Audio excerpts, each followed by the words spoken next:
Hey there, I'm Christopher Schoenwald, and welcome to Life as a show intently focused on helping people find their professional pathway by exploring and unearthing the details of jobs from around the world. To say that the world of healthcare and health services are constantly evolving would probably be considered by many in the know to be somewhat of an understatement.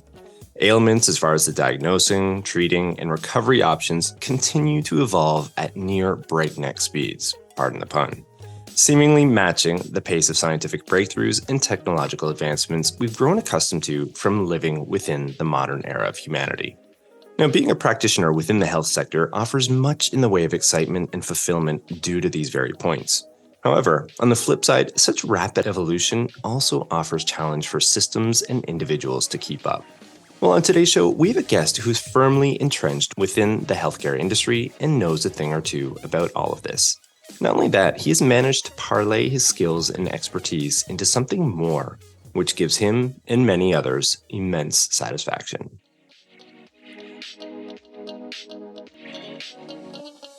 All right, welcome to the show. So, Dr. Kyle Trimble is a Buffalo, New York-based physical therapist who's been in practice since his 2013 graduation from Dewville College with a doctorate in physical therapy and a degree in health services. Working between Pennsylvania and New York, Dr. Kimball has gained extensive knowledge working in various settings, including skilled nursing, outpatient orthopedics, acute care, and home health care. He also holds a certificate in principles of health and medical copywriting. Now, in addition to his professional responsibilities relating to physical therapy, Dr. Trimble has also managed to marry his passion of following pro sports with his extensive healthcare knowledge. He's been writing and speaking for the past 5 years as an injury analyst, working for a variety of sites covering the NFL, MLB, NBA, and NHL. Furthermore, his work has been referenced by national sports publications, including Sports Illustrated and Bleacher Report. He currently runs his own injury website, bangedupbills.com, covering the NFL's Buffalo Bills, where he's often called upon by podcasts and radio shows, both locally and nationally, to share his injury takes on players. So with all that said, Kyle, I've been really looking forward to this conversation. Welcome to the show. How are you doing? I'm doing fantastic, Chris. Thanks for having me on. Yeah. It's such a varied background. I mean, like outside of what you do from the 9 to 5, like this whole other side of what you're doing and what you're contributing to within that sphere is just really, really compelling. So I'm excited for this talk for a number of reasons. But with that in mind, maybe we can just jump right into it. I do have the first segment lined up. It's something called Coloring Wikipedia. And as my guests know, it's a segment where I just read off a definition of what the guest does, or sometimes their industry. And I find it's just like a nice jumping off point into the discussion on the actual job for a couple of reasons. Like one, I think at times one person might hold a title within one region of the world or, within a city, within a country. And the roles and responsibilities to fulfill could be a little bit different than elsewhere. And then other times too, I mean, these definitions from Wikipedia sometimes are just flat out off. So I think it just, adding all this up adds up to, an interesting launch pad for the discussion. So I do have you down here for physical therapist. I know we'll get into the analyst role a little bit later on, if that's all right. So let me just read that off for you. I'm going to forewarn you, it's a bit of a mouthful. I might stumble through this, but I'll do my best.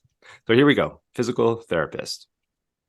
Physical therapists promote, maintain, or restore health through physical examination, diagnosis, management, prognosis, patient education, physical intervention, rehabilitation, disease prevention, and health promotion. Physical therapists are known as physiotherapists in many countries. In addition to clinical practice, other aspects of physical therapist practice include research, education, consultation, and health administration. In some jurisdictions, such as the UK, physical therapists have the authority to prescribe medication. All right, I did get through that. So first take, what do you think of that? I think it's a fairly comprehensive definition of what a physical therapist is and looks at not just the clinical aspects of it, but just more of the knowledge that comes with being a physical therapist as well.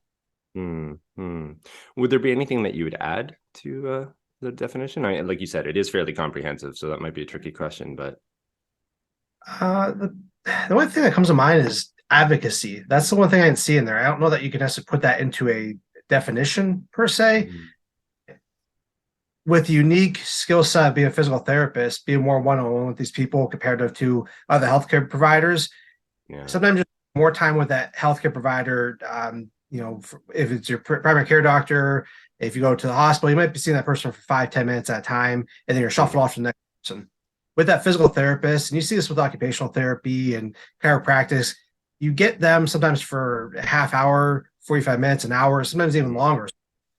Sometimes you work with that person, you get the more deeper connection with that person, you get to Yeah. understand better, which then in turn allows them to help advocate for you if you need, let's say, something as simple as equipment, or let's say you need that referral out to somewhere else, or you need somebody that can listen to you and help convey your concerns and thoughts to others who maybe can help you, whether it's surgery or whether it is referrals. But sometimes that role of physical therapist can help translate what that person's saying into what that person needs there. And I think that's really important. More important in some different settings than others, but still it's vitally important. And the physical therapist must understand that in order to help be effective. That's a really interesting point, and that's something I think from an outsider's perspective you'd never consider. Like you just not would have no idea of that. So I really like that point. I'm glad you were able to throw that in there. In terms of, I guess, like I don't know, like a typical day, typical week for you within the world of physical therapy. We'll start there, and again, we'll get to this analyst role in a second. But in terms of that, how is it for you in that sense? I want to say it's a standard 9 to 5 job, but it's still so much more than that. So I currently work home care. So there's a lot of control chaos, as I like to put it. And that's how I talk to people who are not in home care or people that are not familiar with PT in general. So there could be days where I have my schedule all planned out and I see 5 or 6 people a day. And then it goes off the rails where I got to scramble, drive around, understand and read charts on the fly and come up with interventions or deal with situations that might not necessarily be directly related to what physical therapy is, but you just have to be the advocate or that case manager, if you will, to understand how to drive home what needs to be driven home in terms of whether it's education for that person or have them get to do some type of skill or get type of services they need. So my 9 to 5 is I might be treating somebody in their home, helping them get up as something simple as getting up and down to help use the toilet or get out of bed or use the stairs or just make sure that they're safe in their home so they're not tripping over things or just be as simple as helping rehab from a knee and make sure that wound is healing up properly and being the eyes and ears for that physician or other healthcare team. So yes, it can be 9 to 5 with some weekends and whatnot. And there's a lot of hats a therapist within a home care setting has to wear. You also see that in outpatient, acute care, nursing home. You have to have a well-rounded understanding of what's going on and not just be in that silo of PT saying, I got to get this person moved and nothing more. That's really interesting. And you used the word interventions. I'm curious, like again, from an outsider's perspective, what does that entail? Like, what were you referencing there? So the intervention is just what's part of your plan of care, how you're going to go about getting people better. So it might just be something as, hey, I'm going to try to do these X number of exercises, help get this person build that strength up. Or, hey, let's try work on these skills, such as body position, help get up from the chair Okay. more with less effort. Or you might have certain precautions in terms of getting in and out of bed. How can we work around that so you can still get in and out of bed safely and effectively without taking all your energy to just get out of bed and you can't get up and walk? Or how it can be more safe to get up and down the stairs, because a lot of times people want to go up and down the stairs almost running, or they kind of just don't think about it. Now, after an injury or some type of event, learn how to do those skills. So intervention is a broad term when it comes to that stuff, but just what your task that you're designing to help achieve the goal. Okay, got it. Yeah, thanks for sharing that. In terms of, I guess, the overall job too, I like how you're kind of painting this like this broad sort of like analysis of it all. Because I think again, like people might just consider it, okay, like looking at somebody's knee as you referenced, or somebody's elbow and servicing or helping somebody in that sense. But this field can encompass a lot more than that, depending on the provider that you're working for, I suppose.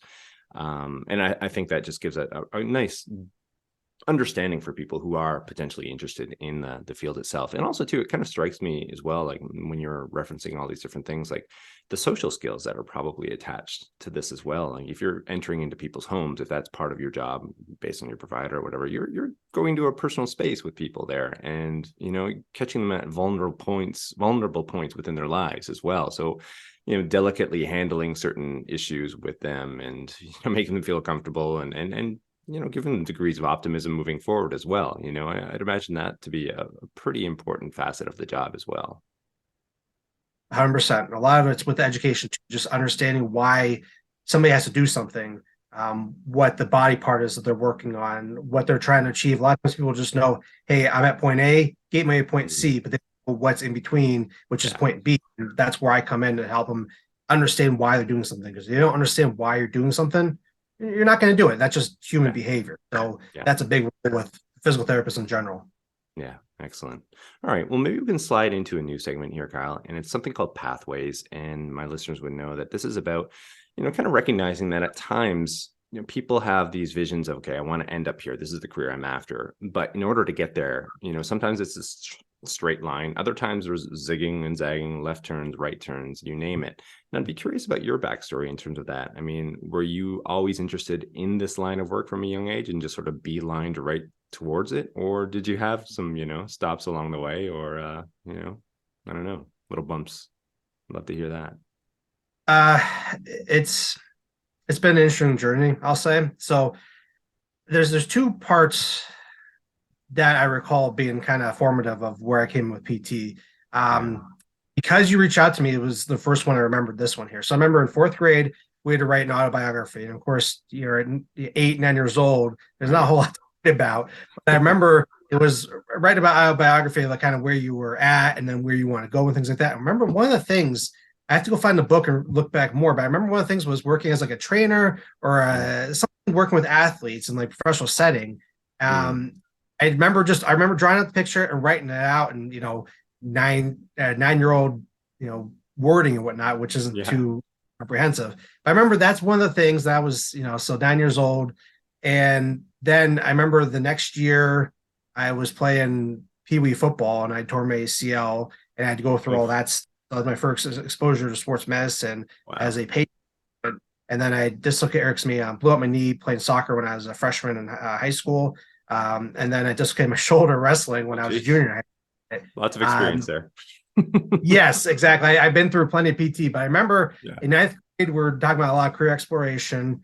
And I remember I could walk, like if you put me in a clinic, I could walk exactly where the room was at, where the location, the plinth table and everything else is that. And I remember my mom, who was who still is a registered nurse, but she was working in orthopedics at the time. And so she's able to get in for these injuries when it happened. But she said, "What's your thoughts on being a PT? You're in it right now. You seem to be engaged with it." And that led to other things later on. So I remember it was that 9-year-old moment. Didn't think anything much of it recently. And then it was that, let's maybe look into being a PT. So I started doing shadowing. And I was like, hey, I think I could do this. And that's kind of what got me into all the other stuff. And so this goes back 20, 25 years now, thinking about that, which is really crazy to think about. Right. Well, that's interesting. Then it sounds like to me that from those experiences, whether you knew it at the time or not, was fairly formative in that sense. And then once you got that sort of like vision in your mind, it was more or less that beeline towards the goal. Is that okay? Yeah. All right. More or less. Yeah. I mean, there was a lot of bumps in my grad school. I'm just getting the grades, everything else with that. But generally, I think once I set my sight on it, I didn't consider anything else. I wasn't one of those ones that changed their major or even thought of else than other being a PT once I got into college. Yeah. Okay. Excellent. All right. Well, this might be kind of a nice sort of point in the conversation to kind of like shift on over into this injury analyst role. And you already sort of like lightly spoke about that when you're a child, kind of like, well, having this vision of working with athletes in a sense. So, I'd reference this off the top, some of your work that you're doing for some of these professional sports leagues and analyzing these injuries and speaking with radio hosts, podcasts from all across the country. Like, how did all of this enter in? And was that sort of a goal, or were you pulled into that world? You should love to hear that story, that backstory. So I was more or less pulled into it. What happened was I got into and just screw around like everybody else does on Twitter Yeah. there. Yeah. And I'd recently moved up to Buffalo in 2016 to be with my now wife. And I remember screwing around Twitter, and there's very few Bills podcasts in 2016. One of them being the Rock Power Report, who run by Drew Gear and Chris Kruger, are now very good friends of mine. But they were talking Mhm. about AC injuries at the time, and I remember I just tweeted at him and said, "Hey, I'm a PT. I know about this stuff." And then Yeah. that got conversation rolling and said, "Hey, you're a PT. You know about this stuff. You want to come on and come on our podcast?" I was like, "Sure, why not?" Yeah. So that was Yeah. 2016, and then I kind of forgot about this stuff. It was like a Yeah. one-off thing, and I started Right. playing around with the idea, like, is there content out there for this stuff that people want this? And I remember I was Mm.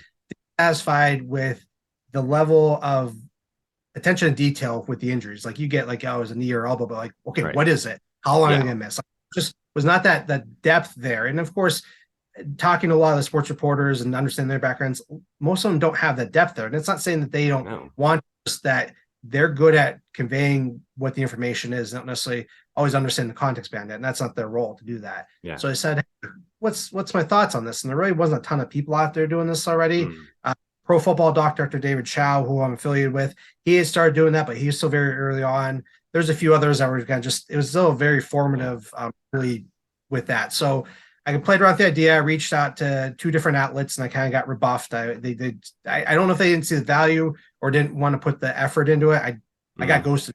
So I was like, Yeah.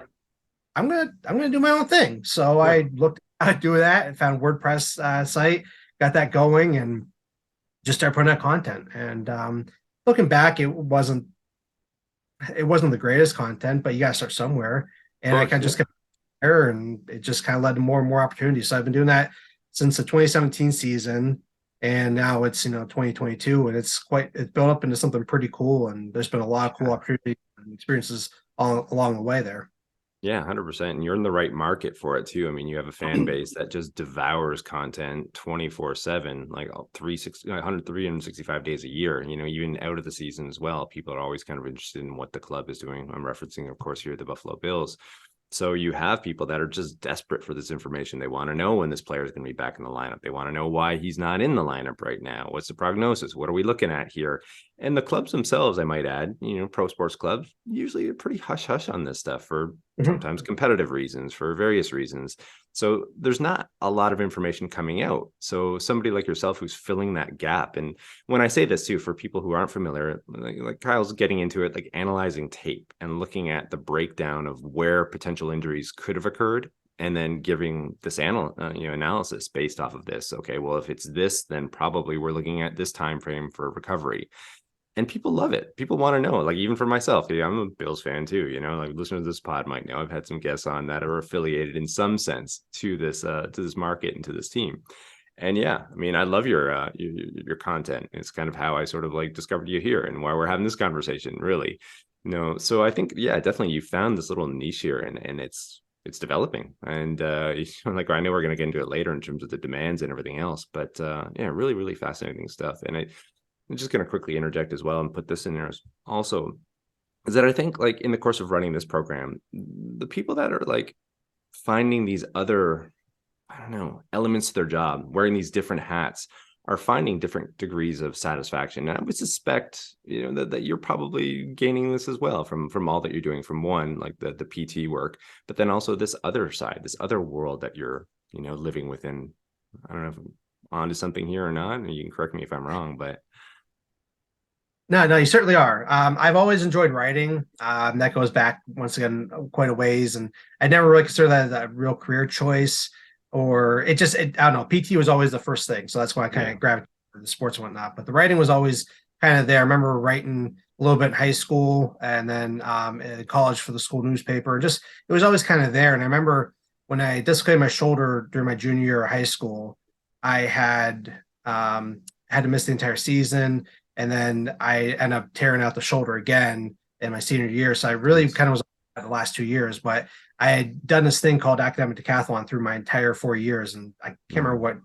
what drew me to that, but I did it. I didn't put as much effort into it as I should, but I remember our team was pretty good to the point where we were certain places of competitions locally, and then we got to the point where it was regionals, and we all did well enough as a whole that we got to the state competition down at State College in Pennsylvania.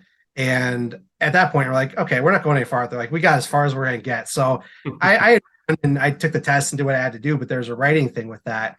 And I remember it was, how do you compare the rise of the internet comparative to Johann Gutenberg's printing press? So I wrote out my thoughts and whatnot, and then I got my score back, and I was like, all right, that's pretty good. And I didn't think I'd place anything at it, but I even told my parents, I'm like, I'm not gonna get a medal. Don't worry about it. Go home. And I've taken runner up in the whole state for this competition, at least academic decathlon. So the writing has always been there, and it's just kind of always continued growing. And you kind of put it in the context of the professional aspect of PT, and you keep just building off it. But it helps with communication with PT and just everything else. So it's just kind of always been there, and it's just always been fun and help bring it into the injury analysis space.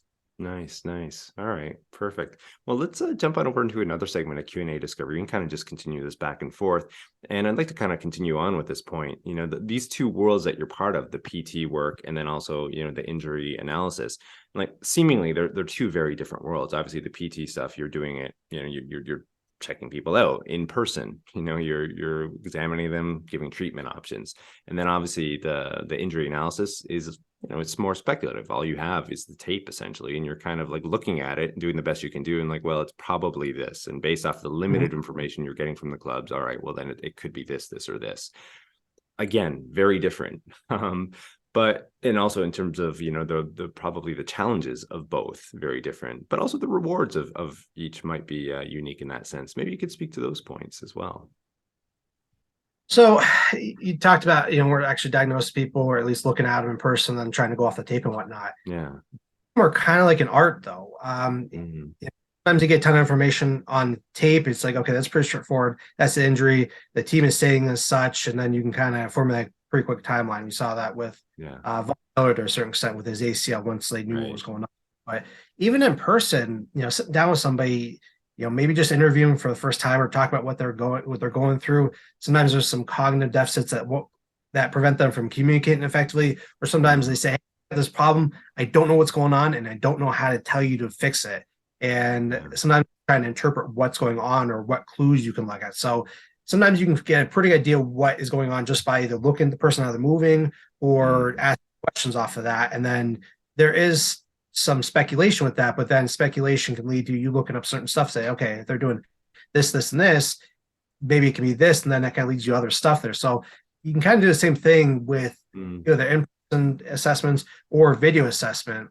The difference is that I can dig in a little bit further with the in-person versus the video, but either way, you get a pretty good idea, and you can say, hey, this or this. And the only thing that's going to change your mind is new information. Of course, that can happen in any situation, any given field. Yeah, it sounds like to me like this element of puzzling things out is kind of like the sort of broad sort of concept that connects both worlds essentially. Okay, all right. Yeah, it's interesting to say the least. In terms of another question here, and this one's more closely aligned to, I think, just your work within PT. I have imagery, and again, from an outsider's perspective, imagery and like thoughts towards this field as being a lot of newness, whether it's newness in perhaps techniques, new research findings that might, guide people like yourself down different, paths in terms of diagnosing, working with people. I'm guessing there's a lot to keep up with because the day and age that we're living within, obviously, like there's tons of research that seemingly that's coming out constantly, better, more efficient ways of serving people. Now, am I into something here, or is that, is that a bit of a challenge within the line of work that you're doing, or not so much? Is it not as quick as what I'm sort of insinuating here? Yes and no. Depends on the setting. You don't see changes happen immediately because a lot of times those changes that want to happen usually have to be backed by research. So people are digging into this stuff. So you might hear about a new technique and these be validated through the research or tested.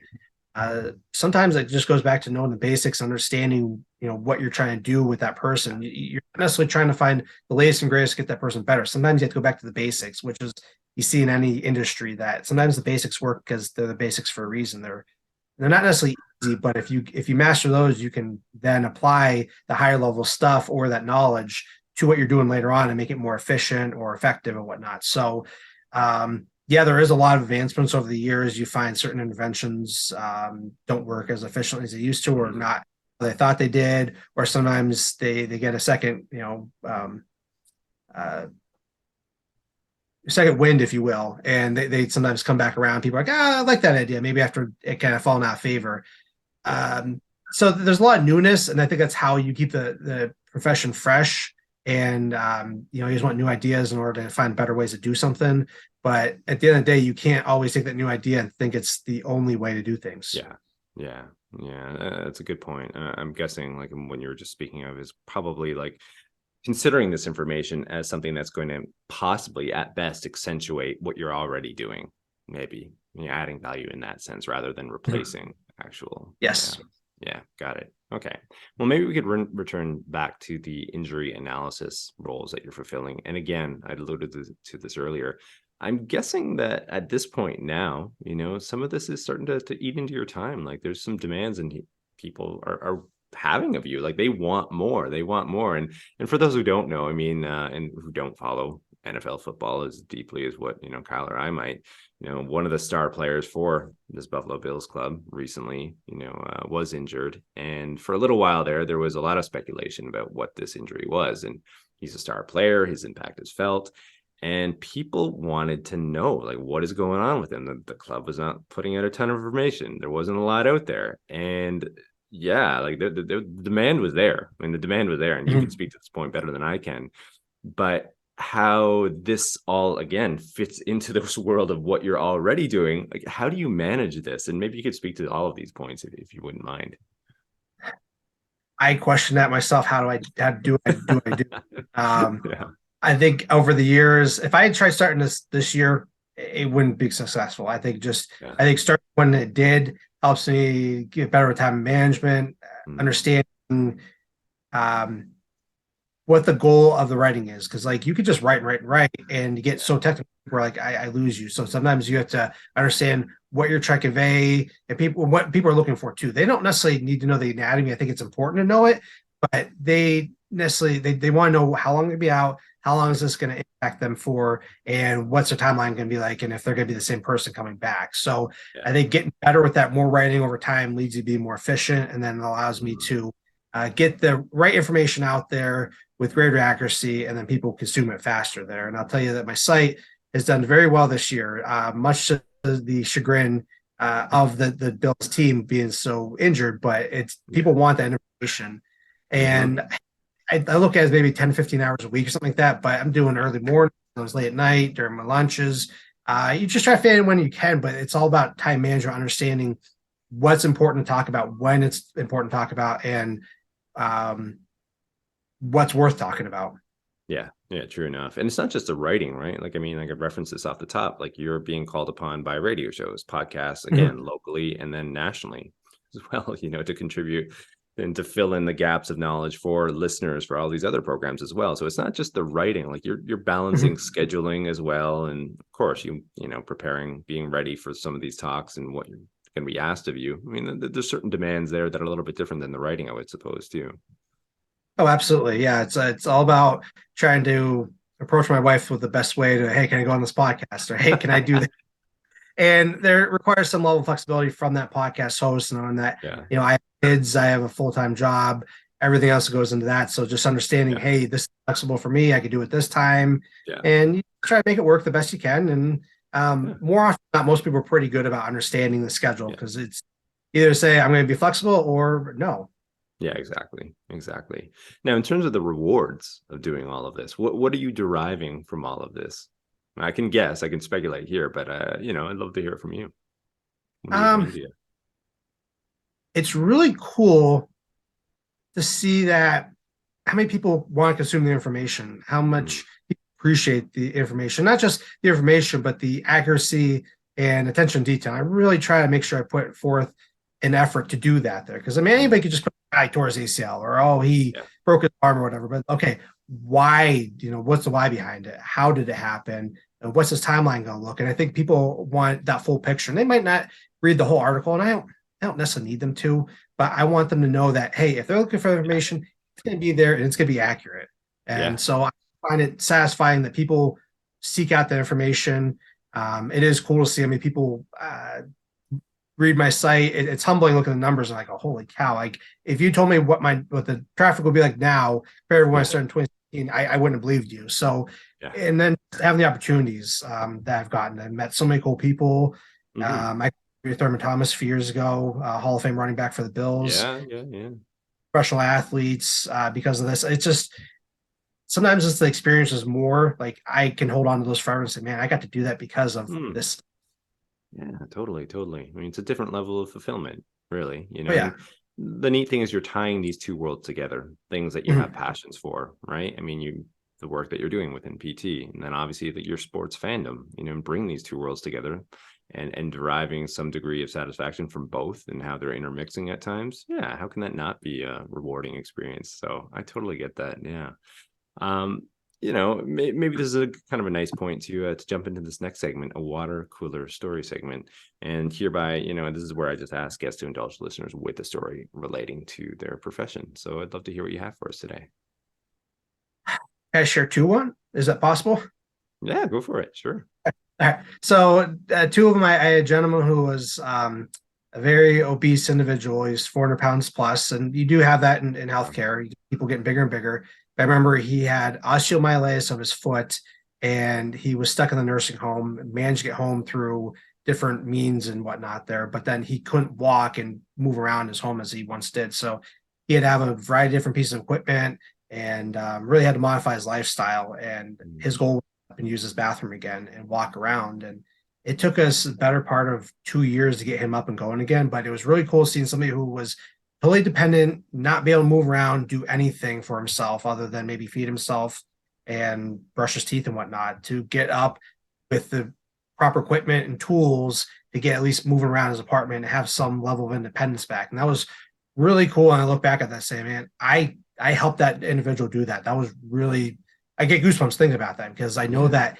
he benefited so much from just me taking the time to work with him. And I remember insurance tried shutting things off at one point, and you always have to justify in your notes why you're doing something you're doing. But he was just an example of say, hey, this might take time, but it can get there if you give it Yeah. time. And I'm glad I did because he had a better quality of life, as he got moving on there.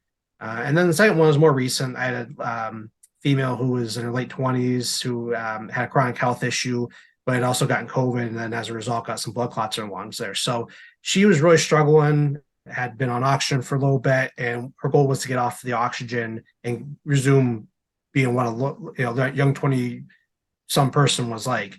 So I remember her getting just really winded doing standing marches, and we are just trying to tailor a program to help wean her off this oxygen and get her moving around more. And every week we just saw a little more progress. And her doctor was really good saying, hey, we can bring the oxygen down with his permission. We change the orders and then increase her activity level. And it was just like she was real motivated and she was willing to put the work in. And so I just threw everything I could, including the kitchen sink Yeah. at her.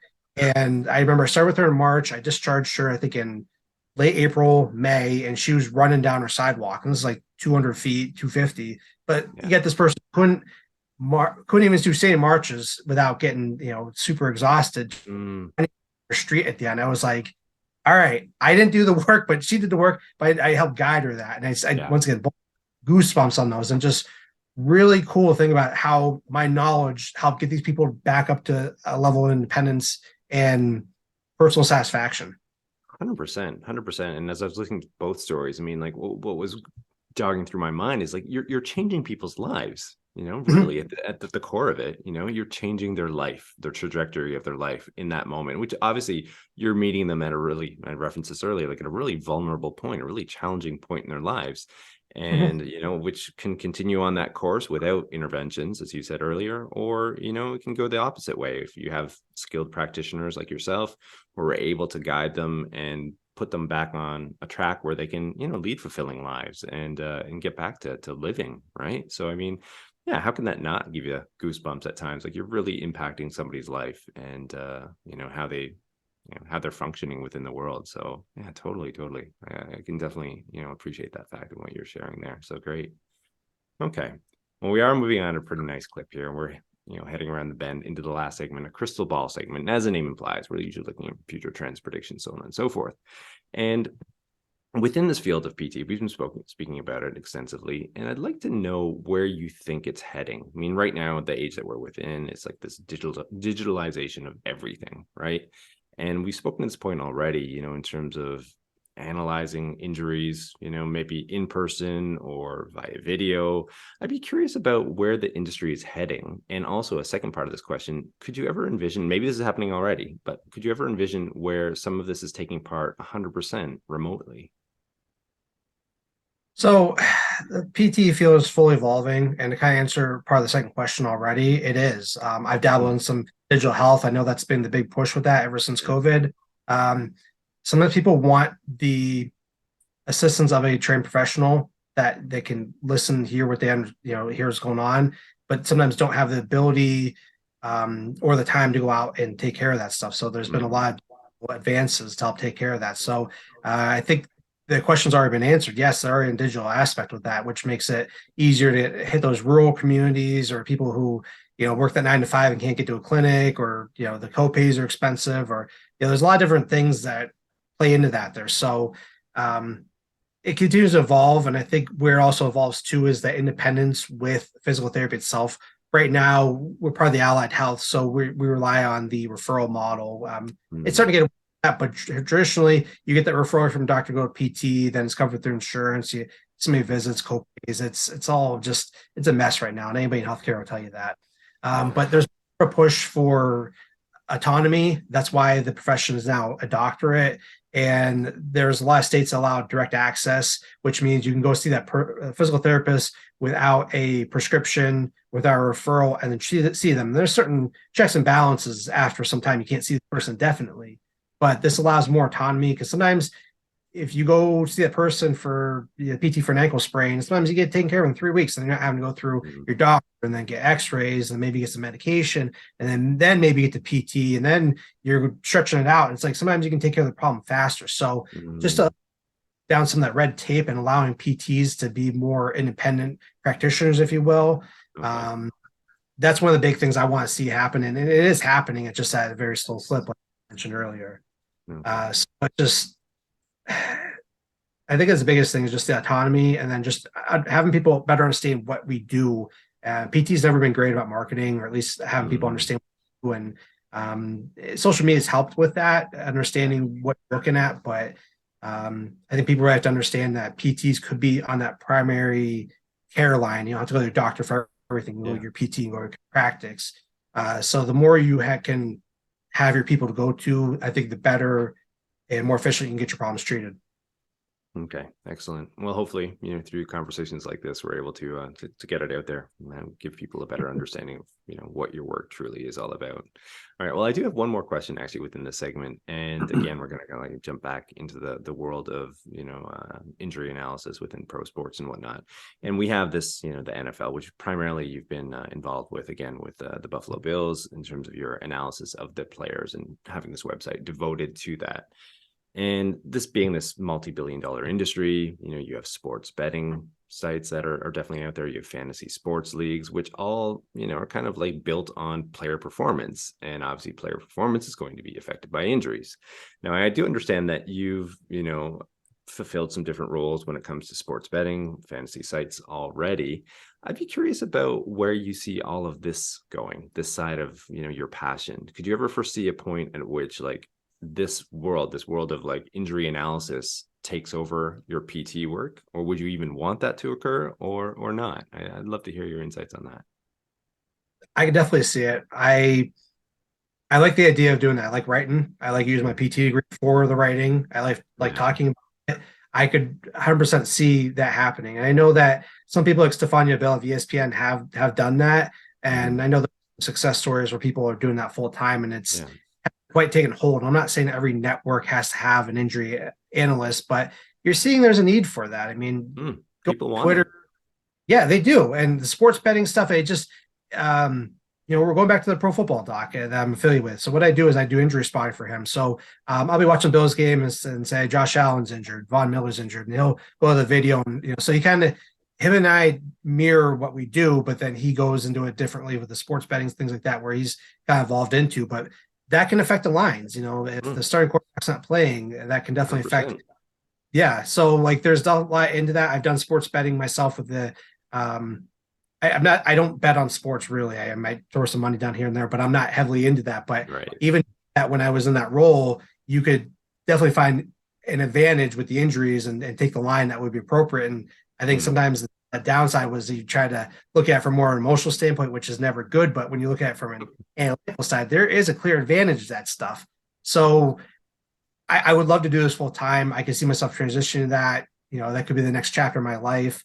I don't think I mhm. could ever, but being a PT, but doing that, I wouldn't be giving being a PT. It That's would right. be transitioning. So if anybody's out there hiring, call me. You know, I'm not hard to find on social media, but um, I think the industry is lending itself toward that to begin with. So maybe if you just position yourself to Mhm. be people in that area, like no one's gonna ask you to do this stuff because you're PT. It's because you put yourself out there or Yeah. display some level of knowledge that sets you apart from everybody else that allows you to maybe move into a full-time role or something more dynamic than maybe what you're doing right now.